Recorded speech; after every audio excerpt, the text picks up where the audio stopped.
They excluded women from leadership roles despite their contributions as donors and grassroots activists. Opponents even went as far as to argue that animal welfare campaigns were attempts to control working-class practices rather than genuine concern for animals. We shouldn't ignore women's influence on the protection of the environment. They care for other individuals extended to nature too.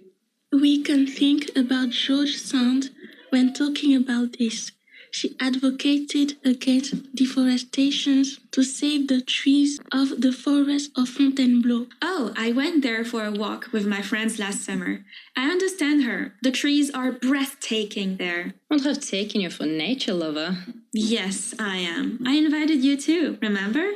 Though you were all busy that day. Sorry, dear. Must have slipped my mind. I was thinking about Octavia Hill. Sorry to be that girl again. But who was she? She was a social reformer and one of the founders of the National Trust in the UK.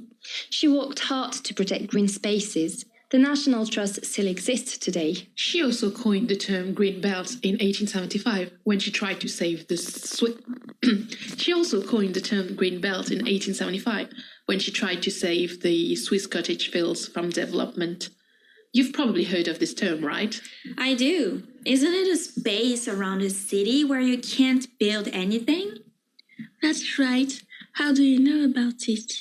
Somewhat, you all seem to underestimate me. But since you're asking, my mom read me many of Beatrix Potter's books, especially The Tale of Peter Rabbit. Who is she? She was best known as a children's book writer and illustrator. She lived in Lake District and worked with the National Trust. There's even a children's museum there called The World of Beatrix Potter Attraction. Her love for nature was translated in her books and the illustrations in it. Literature is so fascinating. I mean, her books are pretty famous and without doubt helped achieve her goal of preserving green spaces, but also show children how great nature can be. While we're on the subject, I've done my PhD on a female writer, Charlotte Beckins Gilman.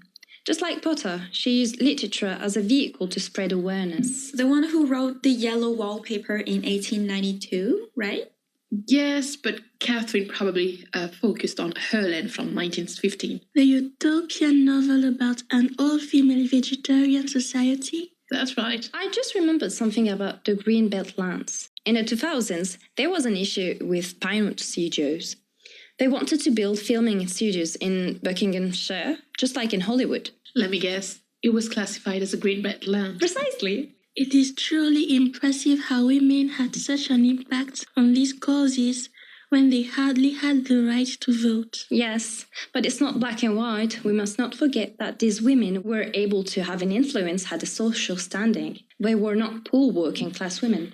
However, they still are inspiring and their achievements should not be overlooked. Unfortunately, history does have a way to erase women's achievements. Maybe we should ask our students to do presentations on these achievements. Brilliant idea, Hortense. That assessment could be 40% of their grade to motivate them.